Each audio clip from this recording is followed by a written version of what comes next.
नमस्कार दोस्तों, स्वागत है आप सभी का हमारे YouTube चैनल में।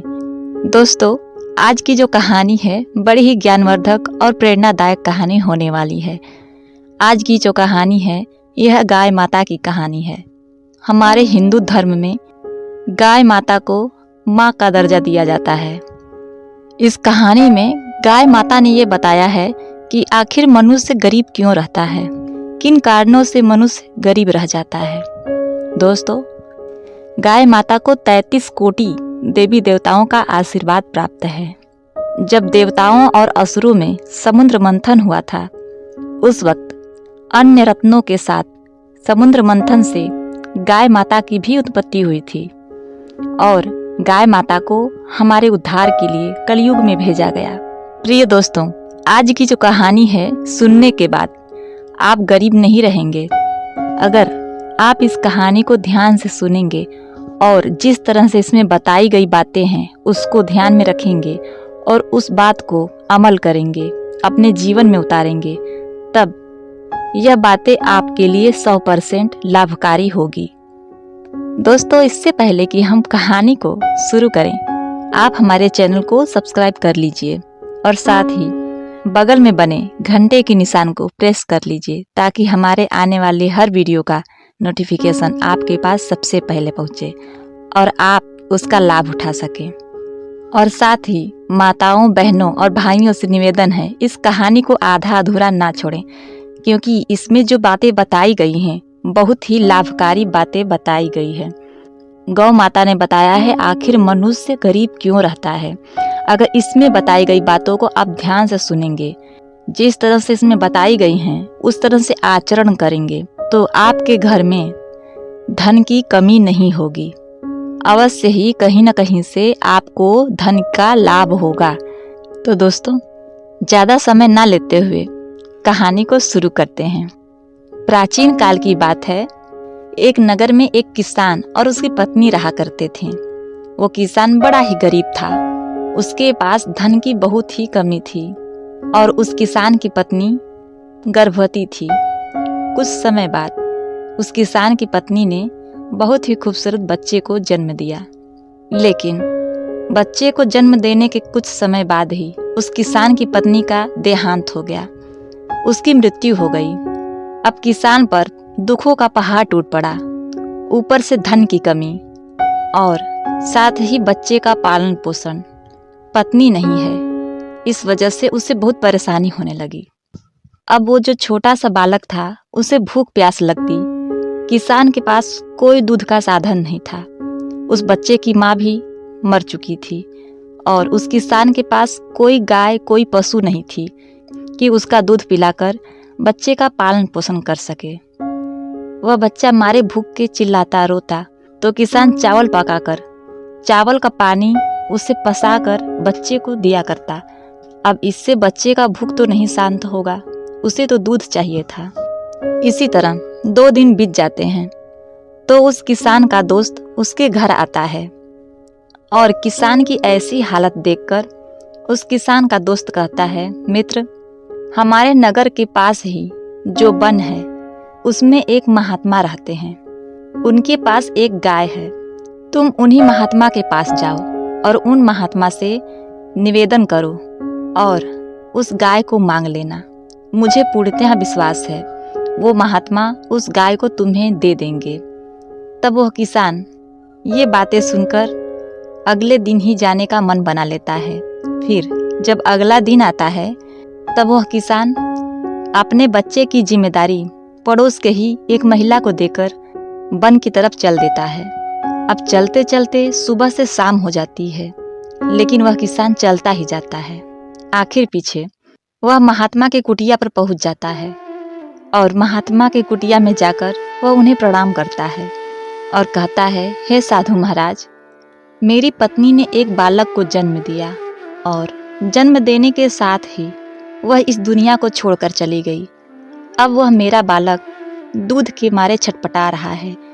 मैं उसका पेट नहीं भर पा रहा हूँ। मैं आपके पास आपकी गाय को लेने आया हूँ।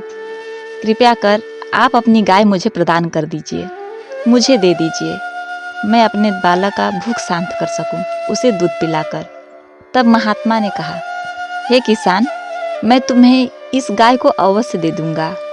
तुम्हारे ऊपर जो विपत्ति आई है, जिस प्रकार तुम्हारा बालक भूख से व्याकुल है, मैं उन सब परिस्थिति को समझ सकता हूँ, इसलिए मैं इस गाय को तुम्हें दे दूंगा।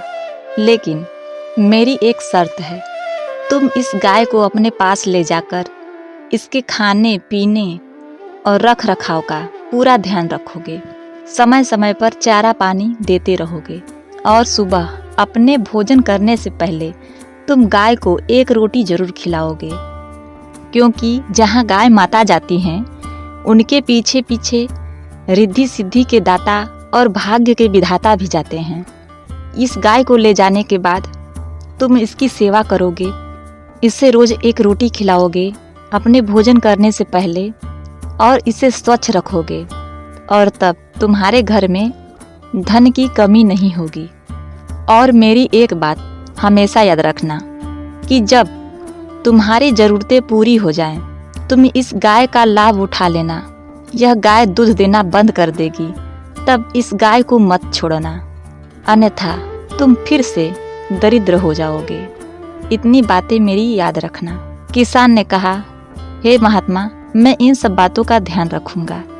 तब उस साधु ने कहा, मैं तुमसे कोई शुल्क नहीं लूंगा, मैं तुम्हें इसी तरह इस गाय को तुम्हें प्रदान करता हूँ। मैं तुमसे कोई शुल्क लेकर क्या करूँगा, मैं हूँ एक सन्यासी, मुझे धन दौलत की कोई आवश्यकता नहीं। यह बात सुनते ही किसान महर्षि को प्रणाम कर कर उनकी गाय को लेकर अपने घर चला आता है, और उस गाय को चारा पानी खिलाने के बाद दूध निकालकर अपने बच्चे को दूध पिलाता है। इसी प्रकार किसान रोज उस गाय की सेवा किया करता था, बड़े ही लगन से सेवा किया करता था। गाय को नहलाना, गाय को सुबह उठकर रोटी देना, ये सब कार्य वह किसान किया करता था।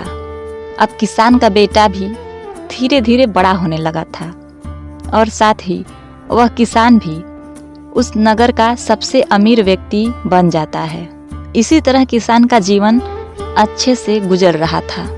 अगर किसान को कहीं दूर जाना पड़ता था तो वह गाय का देख रेख का जिम्मेदारी अपने नौकरों को सौंप देता और कहता कि गाय को किसी प्रकार का कष्ट नहीं होना चाहिए, जब तक मैं ना आ जाऊं तब तक तुम गाय का देख रेख करना। यह कहकर वह चला जाता और फिर खुद आने के बाद गाय का सेवा करने में लग जाता। कुछ समय बाद एक दिन उस गाय ने दूध नहीं दिया, तो किसान ने सोचा हो सकता है किसी कारणवश गाय ने दूध नहीं दिया होगा। लेकिन अगले ही दिन फिर गाय दूध नहीं देती, तो इसी प्रकार गाय ने दूध देना बंद कर दिया। अब धीरे धीरे किसान का भी मन गाय की तरफ से हटने लगा। किसान ने भी गाय पर ज़्यादा ध्यान देना बंद कर दिया। पहले तो गाय के पास आया करता, उसको चारा पानी खिलाया करता, लेकिन अब तो धीरे धीरे गाय को देखना तक बंद कर दिया। गाय को पानी मिला है, चारा मिला है, कैसी है कैसी नहीं, उसको कोई सुध नहीं रहती। उसके इस व्यवहार के कारण गाय बहुत ही कमज़ोर हो जाती है। उस किसान ने अब गाय को रोटी देना भी बंद कर दिया। गाय को खिलाने से पहले खुद खाना खा लिया करता, और जिस स्थान पर गाय गोबर किया करती थी उस स्थान को भी साफ सफाई करना उसने छोड़ दिया था। नौकर चाकर भी उतना ध्यान नहीं देते। इसी तरह गाय के आसपास गोबर मूत्र इकट्ठा होने के कारण कीड़े पड़ने लगे, और उस गाय का गौशाला बहुत ही गंदा हो गया, और गाय तो खुद बेचारी भूख प्यास से दुबली पतली हो गई। एक दिन किसान उस गाय के पास आता है और गाय को देखकर बड़ा ही क्रोधित होता है, और उस गाय को खूंटे से छोड़कर सीधे वन की तरफ लेकर चला जाता है और उसे वन में छोड़ देता है। वन में छोड़ने के बाद वह किसान घर आता है तो उसने देखा उसका बालक बीमार पड़ गया है। अब वह अपने बालक को, अपने पुत्र को लेकर वैद्य के पास भागता है और कहता है, वैद्य महाशय, मेरे पुत्र को ठीक कर दीजिए, आपको जितनी भी धन की आवश्यकता है मैं दूंगा। वैद्य ने कहा ठीक है, लेकिन कितना भी इलाज करने के बाद उस बालक की स्थिति नहीं सुधरती। तब उस वैद्य ने कहा, मुझे और धन की आवश्यकता होगी। यहाँ नगर से इस यहाँ नगर में इस बालक को ठीक नहीं किया जा सकता, इसलिए हमें दूसरे नगर जाना होगा। जहाँ हम जाएंगे वहाँ बहुत ज़्यादा धन की आवश्यकता होगी। तो किसान ने कहा, मेरे पास तो जितना धन था मैंने अपने बालक के दवाई में लगा दिया, इसके उपचार में लगा दिया, अब मेरा घर बचा है। तब उस किसान ने अपने बालक के उपचार के लिए अपना घर भी बेच दिया। उस बेचे हुए घर के पैसे से अपने बेटे का इलाज करवाया। कुछ समय बाद किसान का बेटा स्वस्थ हो जाता है और फिर किसान अपने बेटों को लेकर वापस अपने नगर आता है। वह जब आता है तो उसका घर नहीं रहता, क्योंकि उसने उसे बेच दिया था। किसान अपने बेटों को लेकर अपने पुराने झोपड़ी में चला जाता है और वहीं पर फूट फूट के रोने लगता है। किसान सोचता है, यह सब मेरी ही गलती के कारण हुआ है, मैंने ही महात्मा की बातों को ध्यान नहीं दिया, गौ माता पर अत्याचार किया, उनका देख रेख नहीं किया, उनको भोजन पानी का व्यवस्था नहीं किया मैंने, इसी कारण मेरे साथ ऐसा हुआ। यह सोचकर किसान रोने लगता है। फिर वह अपने गाय को ढूंढने के लिए निकल पड़ता है। वन में कुछ दूर जाने के बाद उसे वही गाय दिखाई पड़ती है जिसे उसने छोड़ा था। अब गाय के पास जाने के बाद किसान गाय के पैरों में पड़कर रोने लगता है और विनती करने लगता है, माफ़ी मांगने लगता है कि हे गौ माता, मुझे क्षमा कर दीजिए, मैं बहुत बड़ा अपराधी हूँ, मैंने आपका ख्याल नहीं रखा, आपको खूंटे से बांधकर चारा पानी के लिए तरसा दिया, मैंने आपके स्थान से मल मूत्र साफ नहीं किया, वहाँ कीड़े पड़ गए, मेरी ही गलतियों के कारण आप हड्डियों का ढांचा बन गई, हे गौ माता मुझे माफ़ करिए, आप मेरे साथ चलिए। तब गौ माता ने कहा, हे दुष्ट किसान, अगर ऐसी बात है तो तुम मेरी 3 बातें हमेशा याद रखना।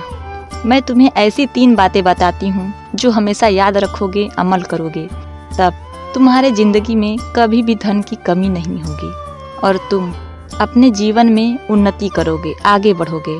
पहली बात, अपने मित्र और अन्य किसी व्यक्ति के साथ कभी छल मत करना, क्योंकि जो व्यक्ति अपने मित्र या अन्य व्यक्ति के साथ छल करता है, धोखा करता है, वह जिंदगी में कभी सुखी नहीं रहता है, वह जीवन भर दुखी रहता है। जो किसी और का पेट काट कर खाता है वह जिंदगी भर भूखा ही रहता है, उसका खुद का पेट नहीं भरता। हे किसान, मेरी दूसरी बात, अपने धन और अपने आप पर और अपनी बुद्धि पर कभी घमंड नहीं करना चाहिए। अपने धन, बुद्धि और खुद पर घमंड करने से व्यक्ति में अहंकार और बहुत सारे विकार उत्पन्न हो जाते हैं जो उसके पतन का कारण बनते हैं। हे किसान, वक्त एक जैसा नहीं होता, वक्त बदलता रहता है, कभी पत्ते के ऊपर ढेला, कभी ढेले के ऊपर पत्ता होता रहता है। तुम अपने आप पर, अपने धन पर घमंड करते हो, यह तुम्हारी बहुत बड़ी कमी है, बहुत बड़ी भूल है। कब क्या हो जाए कोई नहीं जानता। समय सबसे बलवान है, समय अच्छे अच्छे धुरंधरों को धूल चटा देती है। इसलिए अपने धन पर कभी अभिमान मत करना कि मेरे पास धन है तो मैं कुछ भी कर सकता हूँ। धन के साथ तुम्हारे अंदर अहंकार भी आ जाएगा, वही अहंकार तुम्हारे पतन का कारण बनेगा, तुम्हारे सोचने समझने की क्षमता को छीन कर देगा। और तीसरी बात, अपने घर का कोई भी सलाह किसी बाहरी व्यक्ति से नहीं लेना चाहिए। अगर उसके घर में उसके बड़े माता पिता मौजूद हैं, उनकी मौजूदगी में आप उन्हें नज़रअंदाज करके किसी और से सलाह लेते हैं तो भी आपका काम सफल नहीं होगा। वह व्यक्ति आपके काम को बनाने के बजाय आपके काम को बिगाड़ने में लगा रहेगा, आपको सही राय नहीं देगा। इसलिए अपने बड़ों, अपने माता पिता से किसी भी कार्य के बारे में सलाह मशवरा जरूर करें। इन्हीं सारी बातों को अमल करोगे तो तुम अपने जीवन में उन्नति करोगे। किसान ने गौ माता की सारी बातों को सुना और कहा, माँ, मैं आपकी हर बातें सुनूंगा, हर बात मानूंगा, आप कृपया हमारे साथ चलिए। तब गौ माता ने उस किसान को क्षमा किया और उस किसान के साथ चल देती हैं। अब किसान उन गौ माता को अपने साथ लाता है और उनका सेवा करने लगता है। वह गाय माता फिर से सेवा के कारण अच्छी हो जाती हैं और उस किसान का भी घर धीरे धीरे अन्न धन से भरने लगता है। वह फिर से धनवान होने लगता है। तो दोस्तों, इस कहानी में आपने देखा गौ माता का अनादर करने से कितना बड़ा पाप चढ़ता है। कहा गया है जो मनुष्य गौ माता को अपना जूठन खिलाता है उसके घर में भी बरकत नहीं होती। वो तो सोचता है मैं गौ माता को रोज चारा पानी देता हूँ, रोज व्यवस्था करता हूँ, फिर भी मैं गरीब क्यों हूँ। दोस्तों, शास्त्रों में कहा गया है गौ माता को 33 कोटि देवी देवताओं का आशीर्वाद प्राप्त है। वह खुद एक देवी का रूप है, इसलिए उनका अपमान जूठा खिलाकर न करें।